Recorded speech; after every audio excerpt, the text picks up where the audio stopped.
Iglesia, el Señor les bendiga. De nuevo aquí estamos para saludarles, para mantenernos unidos en la comunión, en la enseñanza, en la oración. De nuevo aquí estamos para seguir estudiando el libro de Apocalipsis, que desde todo el mes de marzo hemos traído y ya estamos en abril y a Dios gracias seguimos estudiando. Sean todos bienvenidos a este culto virtual. Agradecemos su sintonía, agradecemos que sintonicen los medios, las redes sociales para estar en este culto virtual en donde en cada hogar, en cada casa podemos celebrar al Señor. Gracias a Dios por la iglesia, gracias a Dios por cada uno de ustedes.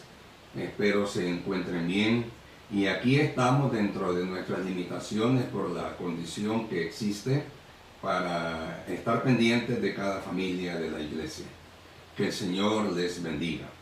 Antes de predicar, quiero anunciar que para Semana Santa, el día Viernes Santo, como por años hemos tenido costumbre, entiendo y creo que en 35 años será la primera vez que se suspenda el culto del Viernes Santo. Más o menos 35 años que yo recuerde, será la primera vez que se suspenda el culto del Viernes Santo en Templo Betel. Pero quiero anunciar que ese viernes tendremos culto con Santa Cena incluida.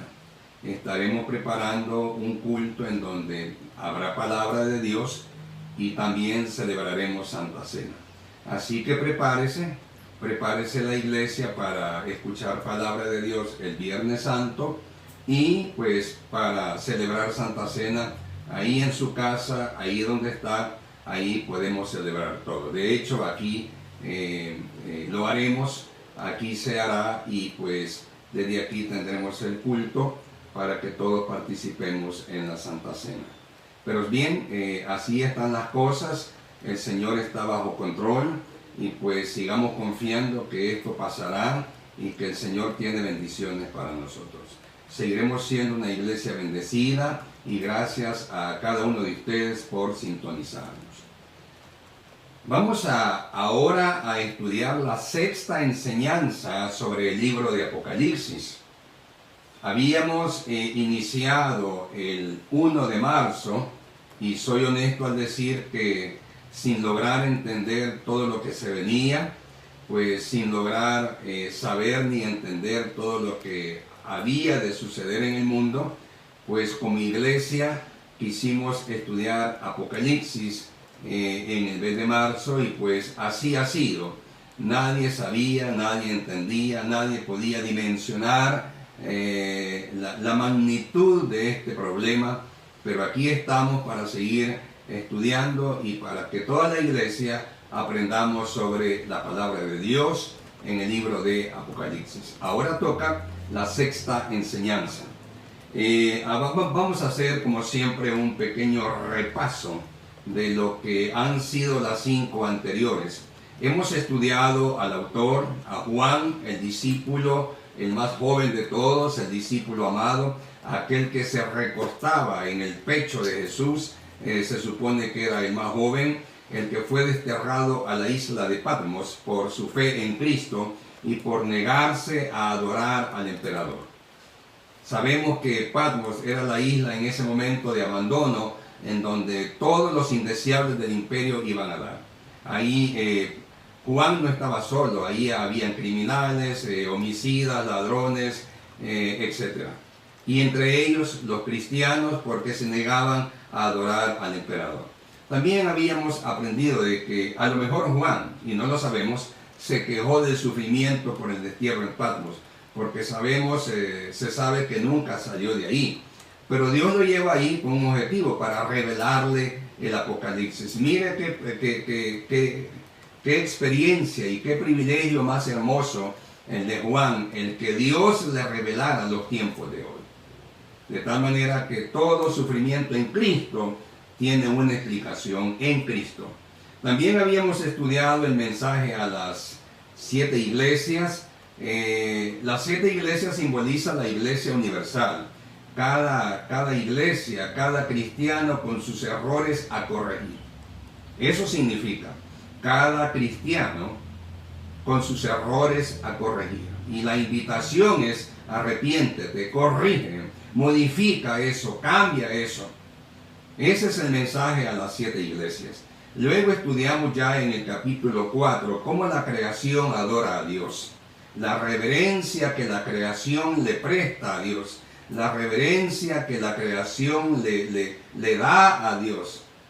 En el capítulo 5 es muy clave porque seguimos diciendo, y ya lo estudiamos, de que en el capítulo 5 se da el rapto de la iglesia.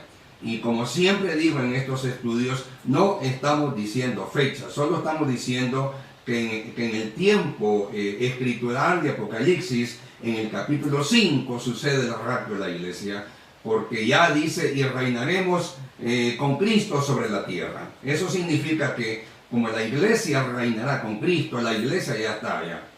Y ya en el capítulo 6 al capítulo 18 de Apocalipsis aprendemos que sucede la gran tribulación. Y ahí empiezan a suceder todos los eventos que están descritos y que posteriormente estudiaremos. Hay todavía 2 o 3 mensajes más sobre el estudio de Apocalipsis y entre ellos el estudio del período de la gran tribulación. Así que eso lo vamos a dejar para otro día. Y habíamos estudiado también el rapto de la iglesia. Y ahora, por tercer domingo consecutivo, por tercera ocasión consecutiva, vamos a seguir estudiando el rapto de la iglesia. ¿Y por qué estudiar tanto el rapto de la iglesia? Porque es el momento cumbre de la iglesia, es la graduación de la iglesia, es el momento más importante para la iglesia. Después de la vida de Cristo aquí en la tierra, no ha habido ni habrá momento más importante para la iglesia como es el arrebatamiento hacia los cielos. Por eso es que le estamos dando énfasis al rapto de la iglesia, al arrebatamiento de la iglesia, porque es el momento cumbre, es la graduación, es el momento perfecto, es el momento anhelado a través de toda la Biblia. Y en toda la Biblia se describe el rapto de la iglesia. Isaías escribe, levántense, levantaos, despertad, moradores del polvo. Job dice, con mis ojos y mi carne deshecha he de ver a Dios. La hermana de Lázaro le dice a Jesús, yo sé que mi hermano resucitará en el día postrero. En diferentes partes de la Biblia, en toda la Biblia, se describe el rapto de la iglesia. Es el momento más importante para los seguidores de Cristo, para la iglesia de Cristo. Por eso es que la estamos estudiando. Y habíamos dicho en Lucas 21 que cuando estas cosas, principios de dolores, empiecen a suceder, había que saber 3 cosas. Lucas 21 dice, que hervíos, es decir, ponte listo, porque ya vienen por ti. Levantad vuestra cabeza, refúgiate, porque ya viene la tormenta.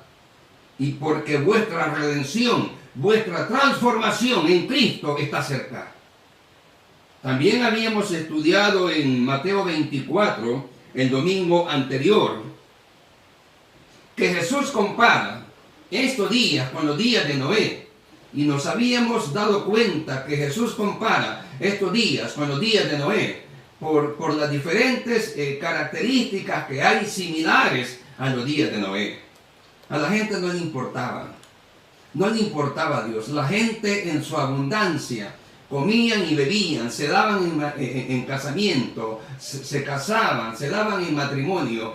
Es decir, Jesús haciendo entender que la gente en sus cosas personales, sin tomar en cuenta a Dios.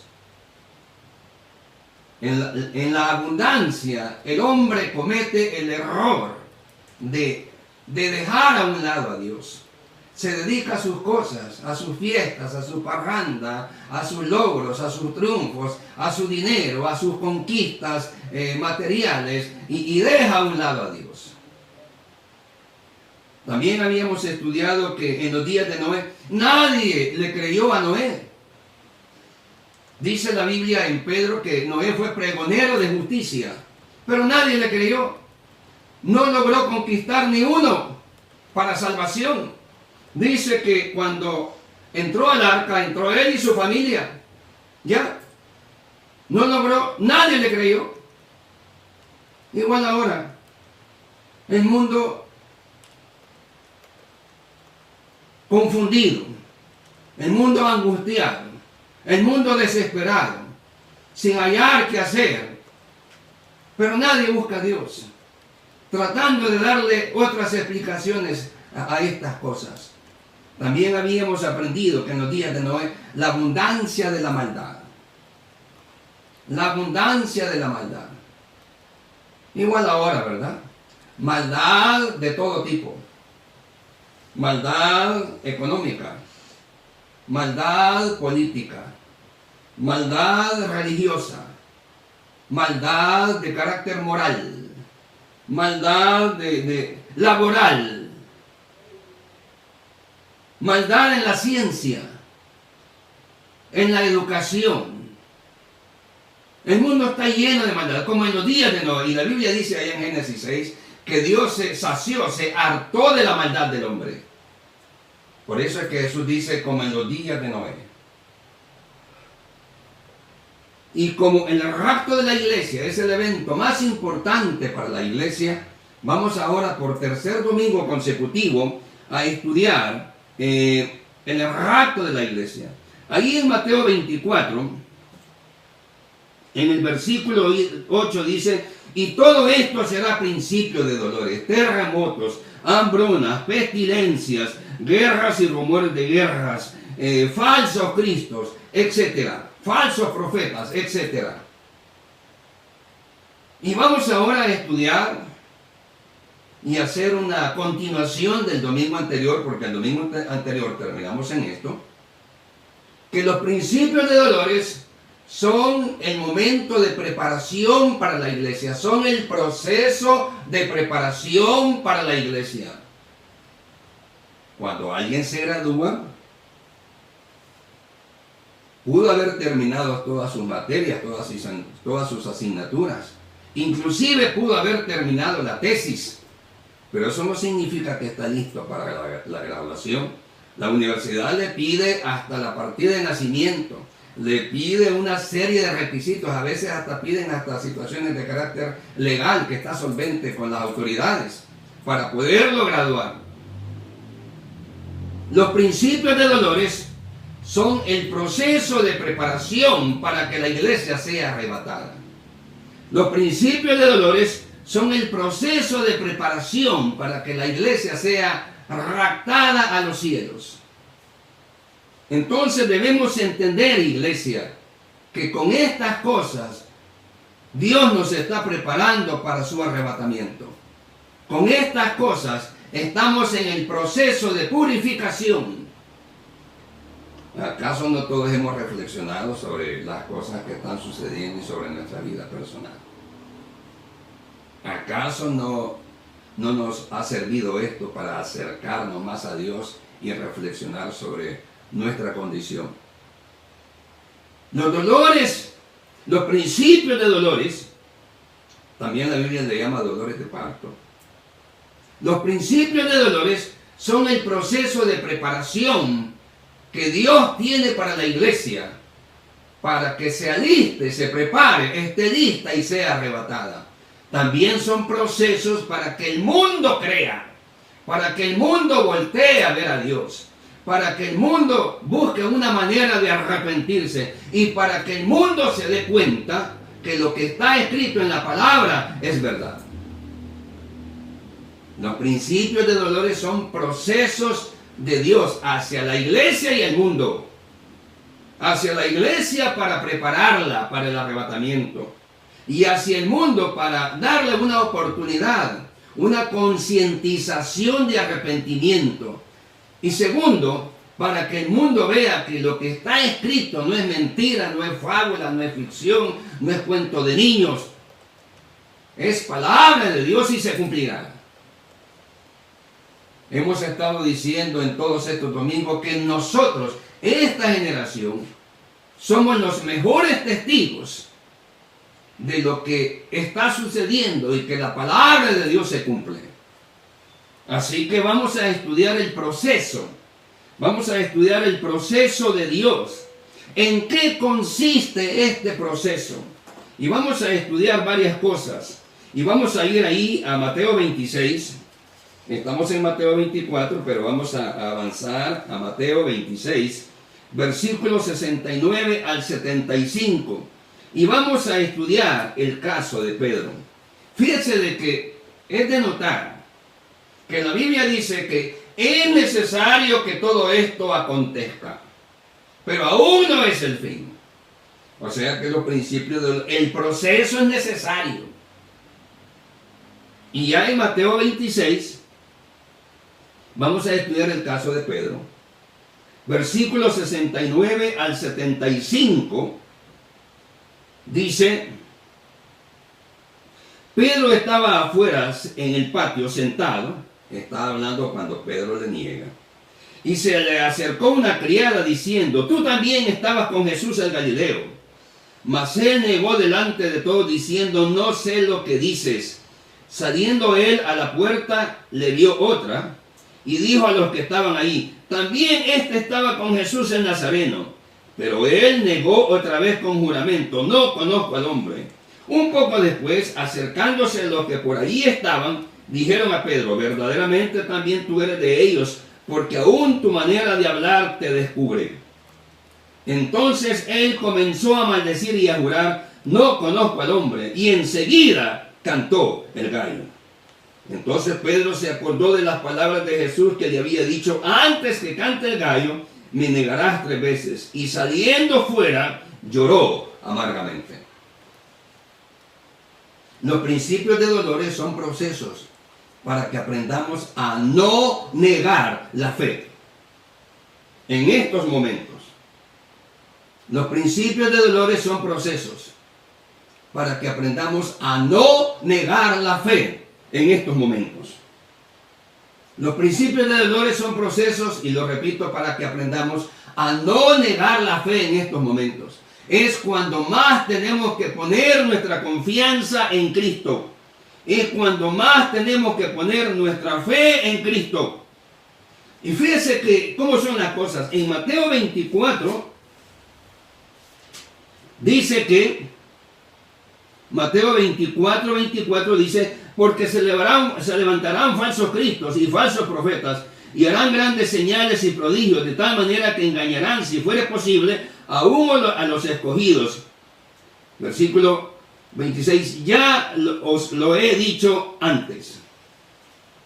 Y después dice: y harán milagros y señales, y por eso engañarán aún a los escogidos. En primer lugar, estos procesos de principios de dolores son procesos en los cuales debemos aprender a no negar la fe. Aunque aparezcan falsas cosas, falsos cristos, falsos profetas, y teorías aquí y teorías allá, debemos aprender a no negar la fe. Y aquí hay una cosa bien importante.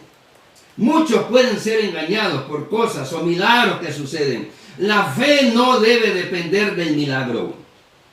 Si estás orando por un milagro y Dios te lo hace, bendito sea Dios. Pero si estás orando por un milagro y Dios no lo hace, Él sigue siendo Rey de Reyes y Señor de Señores. La fe no debe depender del milagro. La fe, y lo repito, la fe no debe depender del milagro. Y lo repito, la fe no debe depender del milagro. Dice: se levantarán falsos cristos y harán señales y harán prodigios y harán esto y harán aquello. Pero la fe no debe depender del milagro. Los principios de dolores son momentos en donde debo aprender a afianzar y a fundamentar mi fe en lo que está pasando y en lo que va a venir. Es el peor momento para dudar de lo que Dios está haciendo. Los principios de dolores son momentos para afianzar y retener y guardar y atesorar la fe en Cristo. Cuando Pedro niega a Cristo, una de las cosas que aprende es que la fe no se puede perder. La fe hay que atesorarla, hay que guardarla, hay que valorarla. Los principios de dolores son momentos en donde debemos aprender a guardar la fe. Y repito, la fe no depende del milagro. La fe depende de la fidelidad de Dios para con su iglesia. Y el hecho de que Dios no haga un milagro no quiere decir que no es fiel. Es su voluntad, sencillamente así. Es su voluntad.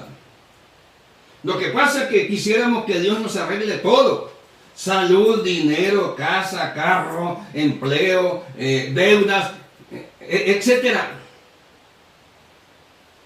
Y la Biblia dice que tenemos que ser probados para ser afinados y preparados.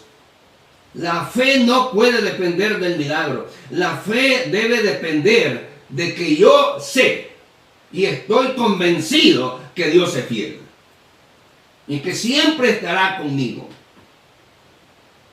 La fe no depende del milagro. Si Dios hace el milagro, bendito Él. Y si no lo hace, Él sigue siendo Rey de Reyes y Señor de Señores.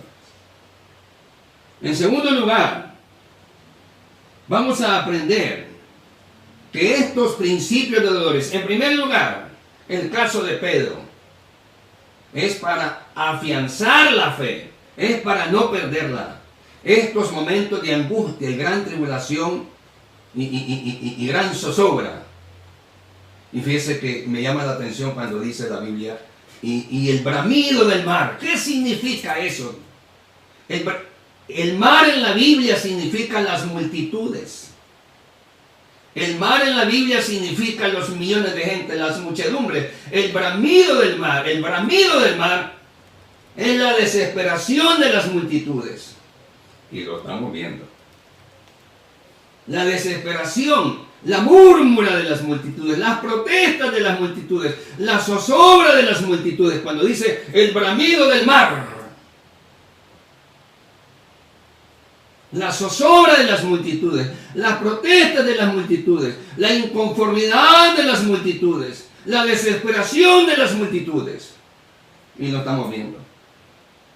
No me canso de decir que somos los mejores testigos de que la palabra de Dios se está cumpliendo.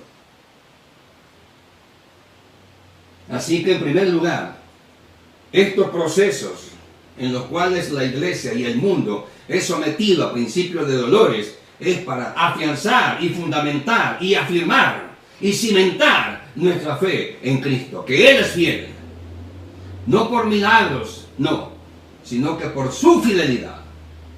En segundo lugar, vamos a aprender que estos principios de dolores son procesos para que la iglesia aprenda a valorar el propósito de Dios en su vida. Y ya vamos a hablar de todas esas cosas. Pero vamos a ir a Hechos 9. El caso de Pablo, cuando en el camino a Damasco, Jesús se le aparece y le dice: yo soy Jesús, a quien tú persigues. Hechos capítulo 9. Y todos conocemos la historia, el momento en que Cristo se enfrenta con Pablo, el entonces Saulo, y le dice: Saulo, respirando aún amenazas, Hechos 9:1, y muerte contra los discípulos del Señor, vino el sumo sacerdote y le pidió cartas para las sinagogas de Damasco, a fin de que si hallase algunos hombres o mujeres de este camino, los trajese presos a Jerusalén. Mas yendo por el camino, aconteció que al llegar cerca de Damasco, repentinamente le rodeó un resplandor de luz del cielo, y cayendo en tierra oyó una voz que le decía: Saulo, Saulo, ¿por qué me persigues? Él le dijo: ¿quién eres, Señor? Y él le dijo: yo soy Jesús, a quien tú persigues. Dura cosa te es dar coces contra el aguijón. Él, temblando y temeroso, dijo: Señor, ¿qué quieres que yo haga? Y el Señor le dijo: levántate y entra en la ciudad, y se te dirá lo que debes hacer. Los principios de dolores, en segundo lugar, son el proceso de Dios para que entendamos nuestra función en el mundo. Saulo era en ese momento un famoso en Jerusalén. Era miembro del Sanedrín, y después lo vamos a leer en Filipenses. Era de familia adinerado. Era académicamente muy fuerte. Doctor en la ley, experto en la ley. Adinerado, influyente en la sociedad, miembro de la cúpula religiosa del Sanedrín. Influyente, conocedor, académicamente muy fuerte, y se dedicaba a lo que él se dedicaba, perseguir a los cristianos.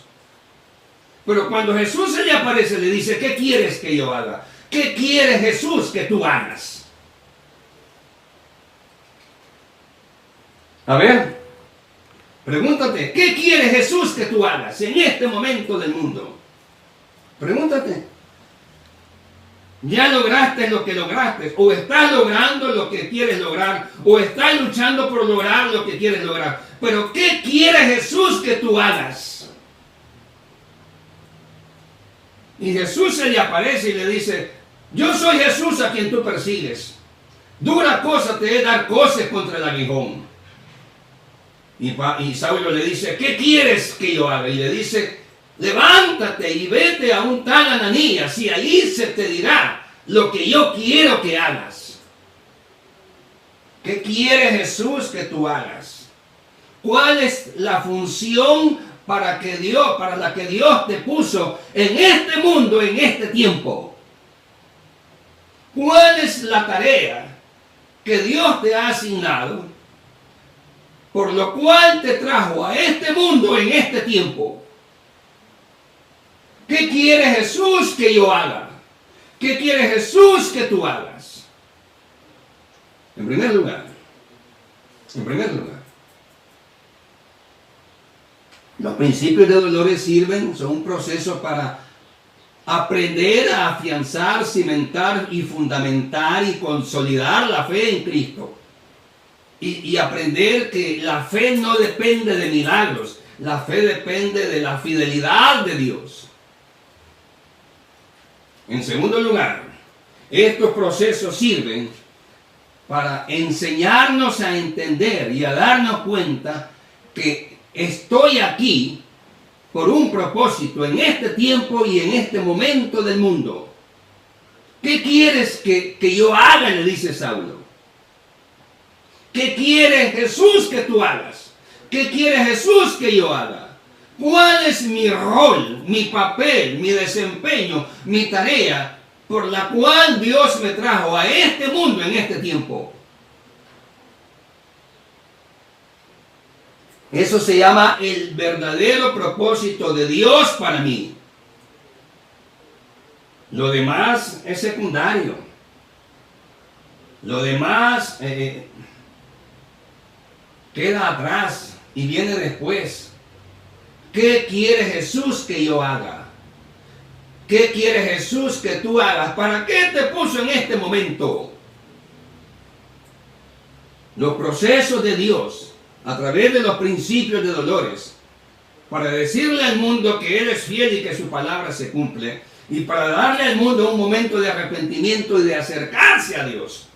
Y para la iglesia, este proceso de principio de dolores la prepara a guardar la fe y a no depender del milagro, sino de la fidelidad de Dios, haga o no el milagro. En segundo lugar, para darnos cuenta que todos tenemos algo por darle a Dios en este tiempo. Para algo fuimos traídos. A Esther, el familiar Mardoqueo, le dice: para este tiempo, y quizás sabe Dios, le dice, y quizás sea así, le dice Mardoqueo, tratando de hacerle entender a Esther. Y le dice: y a lo mejor, para esto, para salvar al pueblo, fuiste puesta en el trono a la par del rey en este momento de angustia. ¿Qué quiere Jesús que yo haga? ¿Qué quiere Jesús que tú hagas? En tercer lugar, y siempre estudiando a Pablo, ahí en Filipenses capítulo 3, ahí en Filipenses capítulo 3, vamos a estudiar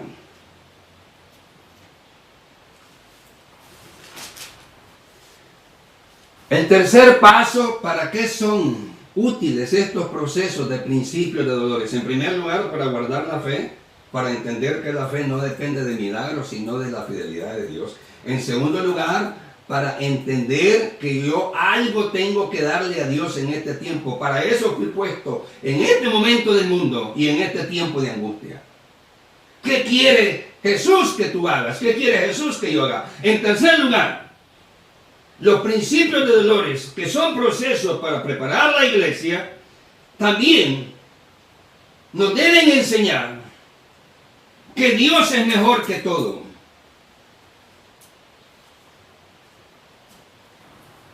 Estamos encerrados en casa. Si tenemos pocos zapatos o muchos zapatos, en casa andamos en chancletas. ¿Para qué sirve el montón de zapatos? Para nada.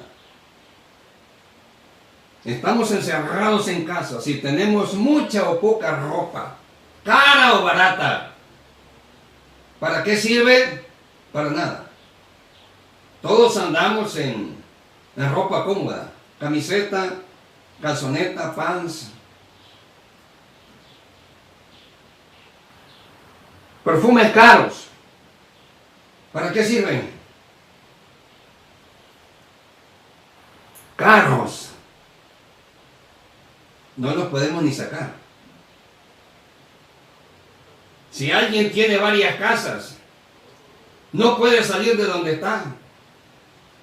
No puede disfrutar lo demás. Un rancho en la playa, allá está abandonado.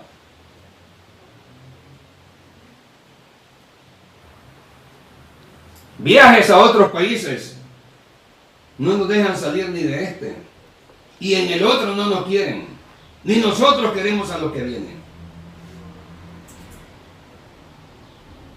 Estos principios de dolores nos enseñan que Dios es más importante que lo material. Porque lo material tarde o temprano pierde su valor, pierde su utilidad. No lo podemos ocupar. Dios siempre está con nosotros para auxiliarnos, para bendecirnos, para consolarnos, para enseñarnos, para instruirnos, para levantarnos, para animarnos. Estos principios de dolores, en tercer lugar, nos enseñan que Dios es más importante en nuestra vida que cualquier cosa material.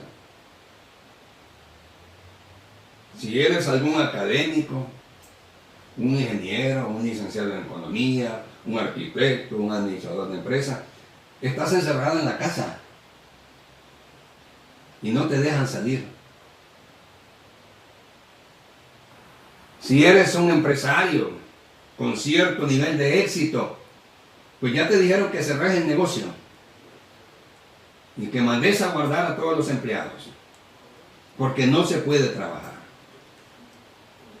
Estos momentos, estos principios de dolores, estos procesos nos enseñan que Dios es más importante que cualquier cosa material. Joyas, anillos, relojes, cadenas, brazaletes. ¿De qué sirve si estás en la casa y si estoy en la casa? ¿A dónde los voy a lucir? ¿A dónde los vas a lucir?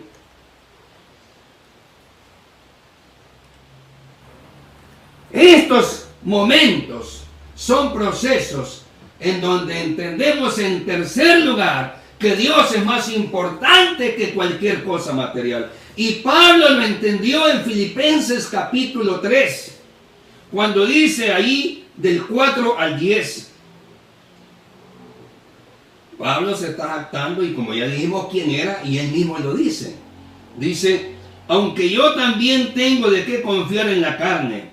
Si alguno piensa que tiene de qué confiar en la carne, yo más. circuncidado al 8º día, del linaje de Israel, de la tribu de Benjamín, hebreo de hebreos, en cuanto a la ley fariseo, en cuanto a celo perseguidor de la iglesia, en cuanto a la justicia que es en la ley irreprensible. Pero cuántas cosas eran para mí ganancia, las he tenido como pérdida por amor a Cristo, por basura. Ciertamente aún estimo todas las cosas como pérdida por la excelencia del conocimiento de Cristo Jesús, mi Señor, por amor del cual lo he perdido todo y lo tengo por basura para ganar a Cristo. Tercer lugar, estos procesos de principios de dolores nos preparan para hacernos entender que al final de todo solo Dios queda. Todo lo material en algún momento pierde su utilidad, se desvanece, ya no sirve, ya no es útil. Y este es un ejemplo, este encierro es un ejemplo.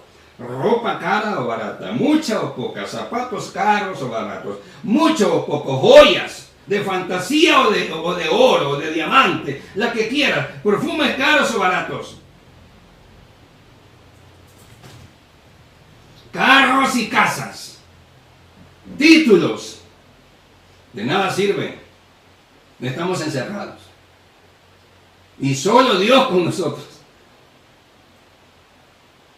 Estos principios de dolores sirven, en tercer lugar, para hacernos entender que solo Dios con nosotros y que Dios es más valioso que cualquier cosa material. En cuarto lugar, darnos cuenta que con Dios estamos retados a alcanzar la excelencia. En primer lugar, vamos a repasar. Los principios de dolores habíamos dicho que son procesos de Dios para el mundo, para dos cosas. Uno, para demostrarle al mundo que su palabra se cumple, que no es ficción, que no es fantasía, que no es mentira, que no son inventos, que no son cuentos de hadas. Y dos, para darle al mundo un momento de arrepentimiento y de acercarse a Dios. Pero para la iglesia, estos son procesos de preparación. Los principios de dolores son procesos de preparación para la iglesia, para enseñarnos a guardar la fe, hayan o no hayan milagros. Yo debo de confiar en la fidelidad de Dios. En segundo lugar, para entender el verdadero propósito de Dios para mí. Y Dios y Saulo le dice a Jesús, ¿qué quieres que yo haga? ¿Qué quiere Jesús que tú hagas? ¿Qué quiere Jesús que yo haga en este momento? En este tiempo de angustia del mundo. ¿Para qué fui traído en este momento? En tercer lugar, darnos cuenta que llega un momento en que lo material, aunque esté, es como que no existiera. Pierde su utilidad y que solo Dios queda. Y que solo Dios queda. Y nos estamos dando cuenta. Tengamos poco o tengamos mucho, lo poco nos sirve y lo mucho tampoco. Si en la casa hay una bicicleta, nadie sale. Y si hay un montón de carros, tampoco se sale. Si alguien tiene una casa pequeña o alquila, está encerrado. Y el rico en su gran casa y tiene otras casas afuera, también está encerrado. Los títulos, estás encerrado. Perfumes, joyas, zapatos, ropa, no las usas, no las uso, no las usamos. Estamos encerrados. Llega el momento en que Dios nos demuestra que solo Él queda. Solo Dios con nosotros en medio de este encierro y que todo lo material pierde su utilidad, solo Dios queda. Y en cuarto lugar, los principios de dolores nos llevan a la excelencia en Cristo. La excelencia en Cristo no es la perfección. Al principio de año estábamos predicando sobre eso y habíamos achacado una frase: perfecto nunca, cada día mejor sí. Y eso fue una frase que en Betel se hizo común a principio de este año 2020, porque sobre eso estábamos predicando en enero. Perfecto nunca, cada día mejor sí. La excelencia no es perfección. La excelencia es cuando logramos alcanzar algo. Y este es el último punto del mensaje de este día, de este domingo. Es que la excelencia no es perfección. La excelencia es cuando el cristiano logra alcanzar algo. Y ahí está en Romanos capítulo 8, una frase bien conocida. Romanos capítulo 8, versículo 37 al 39. La excelencia del cristiano se logra, se alcanza, cuando nada nos puede separar del amor de Dios en Cristo Jesús, Señor nuestro.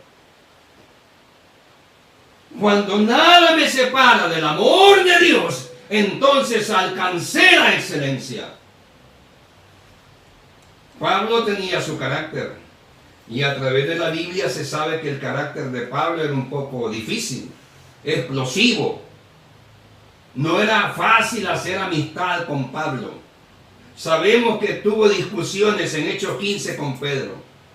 Sabemos que tenía sus disgustos con Marcos, el discípulo que lo seguía. Y sabemos que otros, pues, a veces hasta lo evitaban. Pablo tenía su carácter así, impetuoso, agresivo, fuerte. Era de carácter fuerte. Excelencia no es perfección. Como repito, en Betel, al principio de año estábamos diciendo que perfecto nunca, cada día mejor sí. Pero ¿cuándo el creyente alcanza la excelencia? Cuando nada lo puede separar, cuando nada lo logra separar del amor de Dios que es en Cristo Jesús, Señor nuestro. Y ahí en Romanos 8, 37 al 39 dice: antes en todas estas cosas somos más que vencedores por medio de aquel que nos amó, por lo cual estoy seguro de que ni la muerte, ni la vida, ni ángeles, ni principados, ni potestades, ni lo presente, ni lo porvenir, ni lo alto, ni lo profundo, ni ninguna otra cosa creada nos podrá separar del amor de Dios que es en Cristo Jesús, Señor nuestro. Estos procesos de principio de dolores, en cuarto lugar, quieren que alcancemos la excelencia. Dios quiere que a través de estos procesos de principio de dolores, momentos de angustia que el mundo vive, toda la iglesia alcance la excelencia en Cristo. ¿Y cuál es la excelencia en Cristo? Que nada me puede separar del amor de Dios que es en Cristo Jesús, Señor nuestro. Ni hambre ni abundancia, ni pestes ni bonanza, ni libertad ni encierro, ni abundancia ni escasez, ni cosas que se dicen, el bramido del mar que estábamos predicando. Nada, ni lo alto ni lo profundo. Nada me pueda separar del amor de Dios que es en Cristo Jesús. Y para hacer un resumen, estos principios de dolores, y hemos dicho en mensajes anteriores que los principios de dolores solo son muestras médicas de lo que viene después que la iglesia sea arrebatada, la gran tribulación, que luego estaremos predicando sobre eso en otros domingos. Solo son muestras médicas.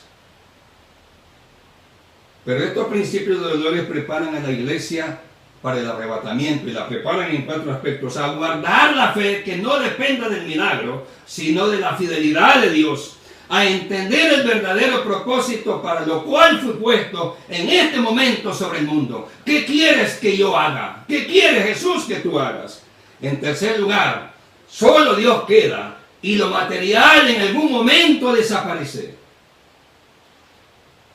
Alguien es muy saludable, está encerrado en casa.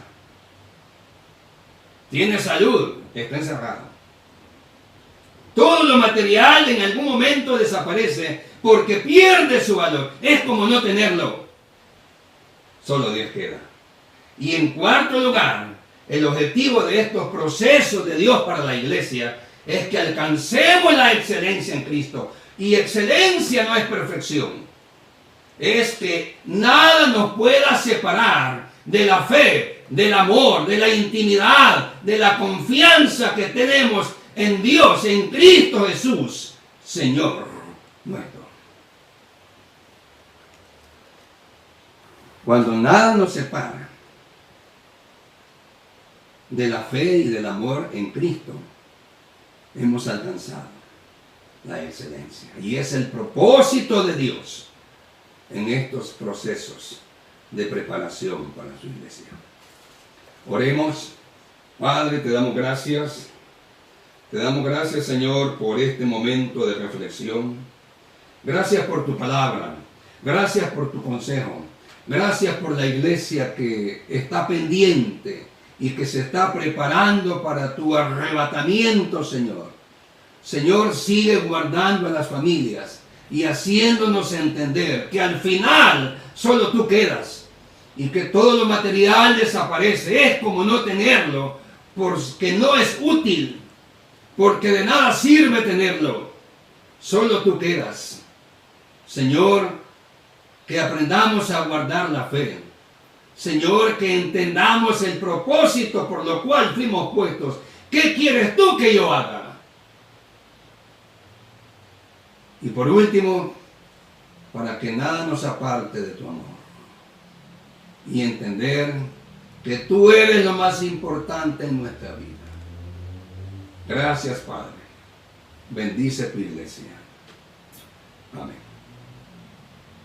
Hermanos, Templo Betel, la iglesia en general, Templo Betel Santa Ana, Asamblea de Dios, el Señor les bendiga y los esperamos el Viernes Santo para celebrar culto y Santa Cena desde nuestros hogares. Prepare su Santa Cena y vamos a celebrar. El Señor les bendiga, tengan un buen día y que Dios siga guardando su iglesia. Saludos a todos, que el Señor les bendiga.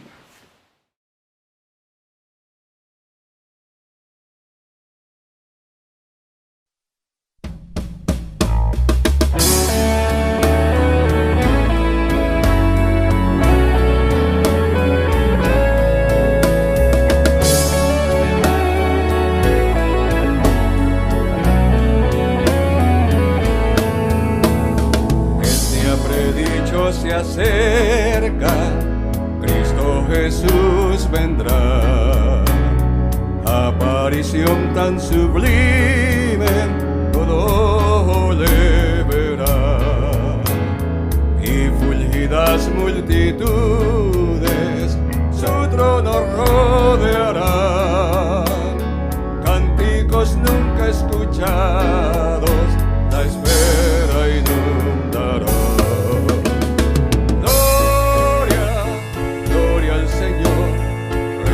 La eternidad, gloria, gloria al Señor, lleno de majestad.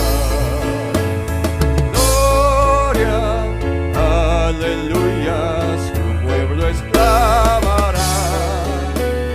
A sus fieles creyentes en gloria llevará.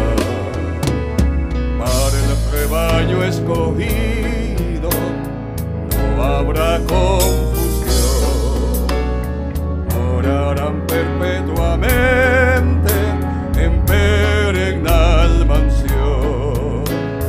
Con lágrimas y quebrantos desaparecerán, por siempre dicha indecible con Cristo gozará.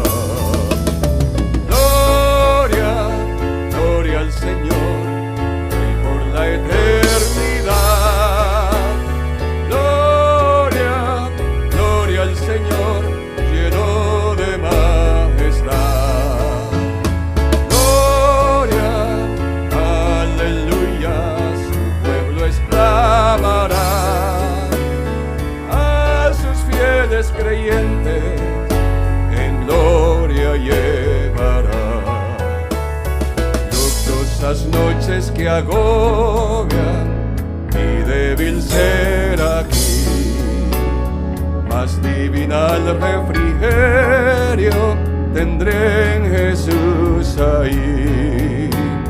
No importarán las espinas que punzan con dolor, ni por más duras las pruebas podrán trocar su amor.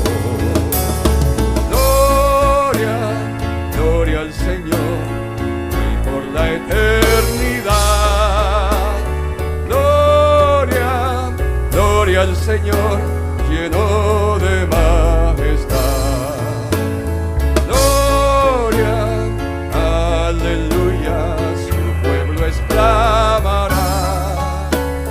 A sus fieles creyentes en gloria llevará. Mi alma sedienta desea, Señor, más santidad, seguir la escarpada senda de la inmortalidad, con los santos de aquel día en tu presencia está, en espiritual concierto tu dulce nombre loa. Gloria, gloria al Señor, Rey por la eternidad. Gloria, gloria al Señor, lleno de majestad.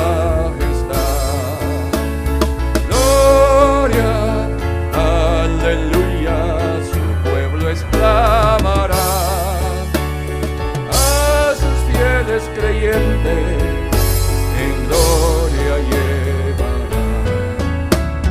Gloria, gloria al Señor, Rey por la eternidad. Gloria, gloria al Señor, lleno